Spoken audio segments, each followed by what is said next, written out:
Hello and welcome to Crosstalk, where all things are considered. I'm Peter Lavelle. This week, members of a Pakistani family were in Washington to tell Congress what it's like to be victims of a drone strike. Only 4 lawmakers showed up. And recently, a UN report and investigation by human rights groups make it abundantly clear Obama's drone policies may constitute war crimes under international law. The White House dismisses these claims. It would appear Washington reserves the exceptional right to murder with impunity.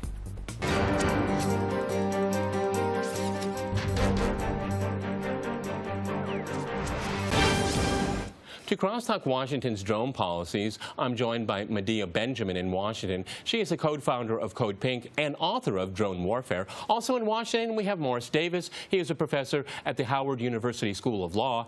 And in New York, we cross to Pir Zubair Shah. He is a journalist and a former fellow of the Council on Foreign Relations. All right, Crosstalk rules in effect. It means you can jump in anytime you want, and I very much encourage it. Medea, if I can go to you first in Washington, before we talk about the legality and strategic elements and moral elements of the drone policy, I'd like you to reflect upon the fact that only 4 lawmakers listened to that Pakistani family that made it all the way to Washington, who lost a loved one in a drone attack. Is official Washington just doesn't care?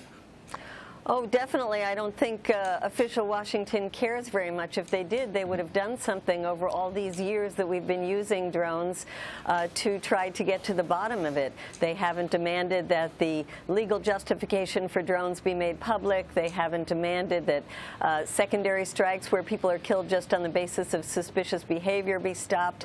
They haven't demanded apologies or compensation for the innocent victims. So they've been missing for years, not just at this hearing.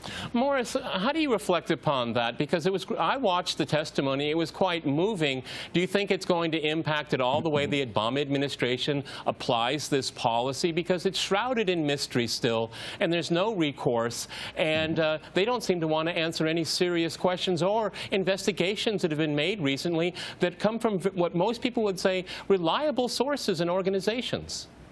Yeah, I wish I could say that I had some optimism that it would have an impact, but my experience has been over the 4+ years of the Obama administration that I'm disappointed more often than I'm pleased. So I can't say that I expect any change. And it's regrettable because this administration and the drone policy is really setting the precedent for other countries and how this evolution of warfare will continue to develop. And I think we're setting a very bad precedent.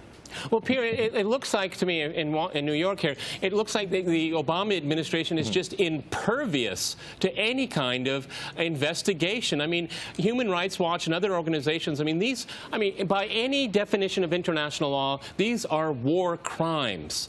And they are just impervious to, these claims here. These are very serious claims that are being made. Yes, but here we have to look into the basically the politics surrounding the drone war in Pakistan. The problem with the drone war is, like in Pakistan and with the US, it's the problem of politics and it's the problem of transparency. No one knows what's the nature of Pakistan-US relationship and what has been the agreements made in order for the US to be allowed to conduct these drone strikes within Pakistan. So this is one thing. The other is the inaccessibility of the area. You cannot really go there and investigate. So any information coming out of the tribal areas is very much unconfirmed, and it takes time. I agree with you. This is one of the rationales that are used, that these are very distant places, no man's land, as it's called. But this Pakistani family went to Washington, D.C.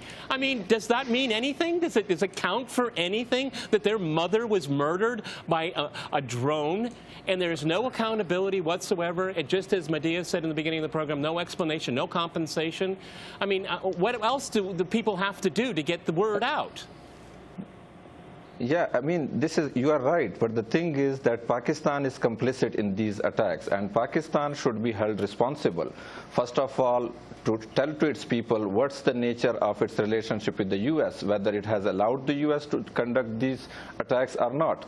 And also, Pakistan has to then compensate those families, and it is a very clear-cut case of civilian casualty. That's why the family came out.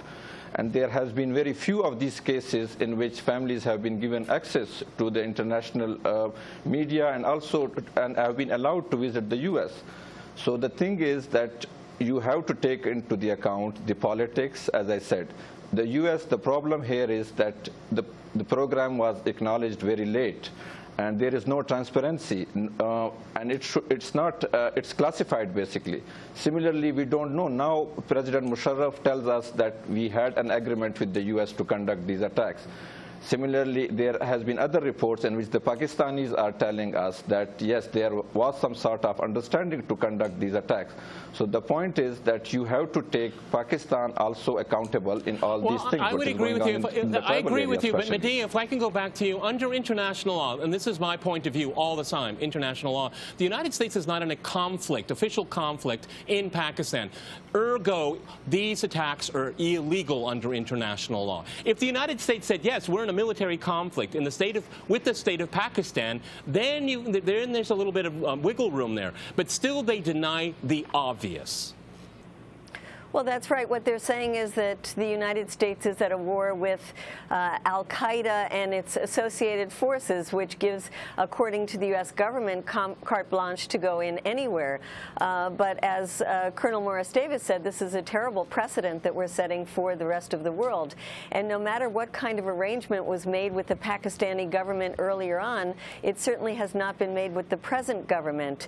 And Ben Emerson, the UN rapporteur, said that even if the military of Pakistan made an agreement with the United States, the military is not the elected government. We have to go by what the elected government says, which says stop the drone strikes. But I would agree with Pierre, there is certainly a responsibility for the Pakistani government as well. Somebody should acknowledge these strikes. Somebody should compensate the families. And it is good that the Pakistani government finally went to the United Nations to denounce drone strikes just recently. Morris, imminent danger. And Peter, go ahead, jump in, please do. This is Crosstalk.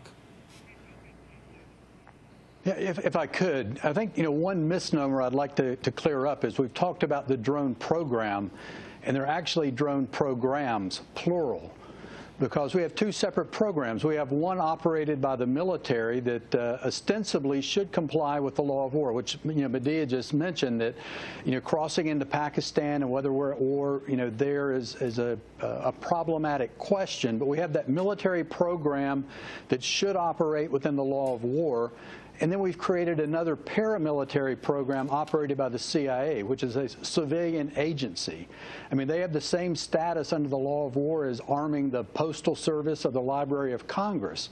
To go into another country with a civilian agency to kill people. They don't have combatant immunity that applied to the military. And to me, that CIA program is the extraordinarily problematic legal problem here. Well, Pierre, if I can go to you in New York, that's exactly true, because if you do officially call it a conflict, then the rules of law, the rules of war apply, and humanitarian laws apply as well. This is exactly what the administration and officials in Pakistan want to avoid. Just keep shrouding it in mystery. Exactly, and as I said, the problem is the access given to anybody in the tribal area. So tribal areas, especially North and South Waziristan, they're like a complete black hole where no one knows what's going on, and things come up when there is a clear case of civilian casualties, as we saw in the case of Rafiqur Rahman, where his grandmother was killed. So, I mean, this is basically, it's not only, there are not only drone attacks going on, there is a lot of other human rights violations going on both by the Pakistani military and by the Taliban. So, but it's very difficult to report on them because there is no access to information. Also, people are afraid. So you can be very much easily anti-American, and you can bash the whole drone program, and just to deflect the attention from many other things which are going on in the tribal areas. Like the way the tribal areas are run under the frontier crimes regulation drawn by the British is against the fundamental human rights. But no human rights organization talk about those issues. They just talk about the drones, and the tribal people, they might not be agreeing with what the international community and the human rights workers say about their situation relating to the drone issue. So the thing in Pakistan, especially in the tribe, they are very complicated, and you have to know but they're complicated. But if we could stay with the drone issue, I agree with you about the situation in the tribal areas. But Medea, the drone issue is something that we can talk about, and we should talk about, and we should change. We may not be able to change what happens in the tribal areas of Pakistan, but we can change, or we should know more about American policy there, and we don't. Well, we have to change U.S. policy because the drones are not just in the purview of the U.S. government agencies. The drones are being sold to over 70 countries around the world by American companies, Israeli companies, Chinese companies. And so if we allow the U.S. government to continue to use drones, violating the sovereignty of other nations, refusing to reveal to the American public and the international community what it's doing, why it's doing it, how it's doing it, we will be opening up the Pandora's box to a world of total chaos and lawlessness. So I think it's incumbent upon us to rein in the United States government and set a new precedent for the use of drones. Morris, can you reflect upon that? Because I was going to get that in the second half of the program. But what is the strategic value of these drones here? I did say all it does is create blowback.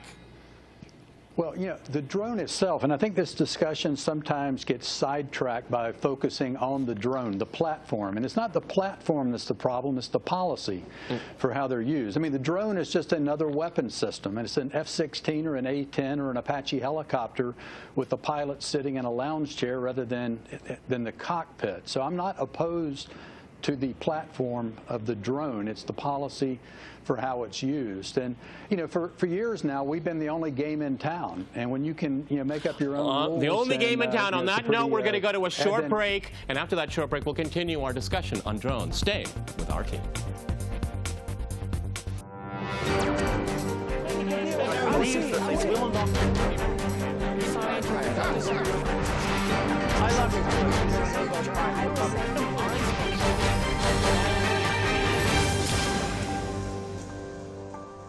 Welcome back to Crosstalk, where all things are considered. I'm Peter Lavelle. To remind you, we're discussing Washington's global drone policies.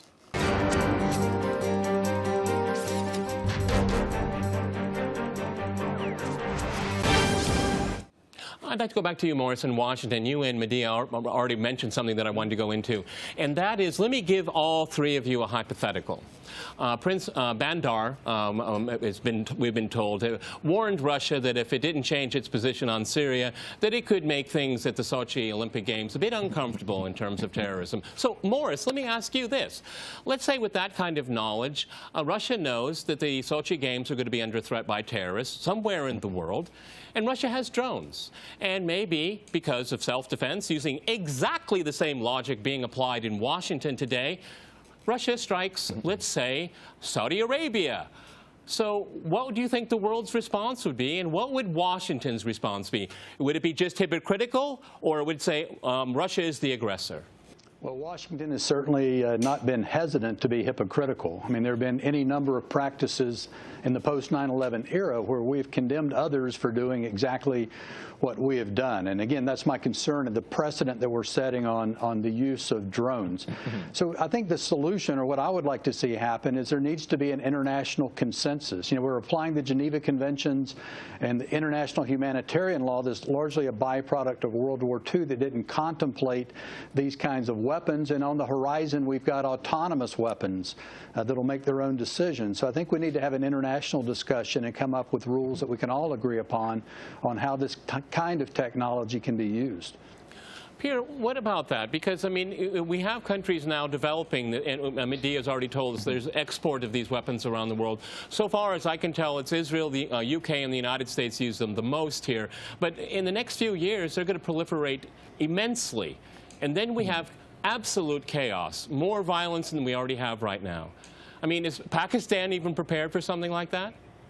Yeah, I think Pakistan is also working on its own drone program. But as the professor said, the U.S. has, as it's a leader in the technology, it has to lead the way in drawing up international regime to control the use of drones. Otherwise, as you mentioned, the U.S. cannot continue with setting up these bad precedents in where they just take out people who they think are against their security. But again, as I mentioned, in Pakistan, things are different. The politics is different. So there, the problem is not the drone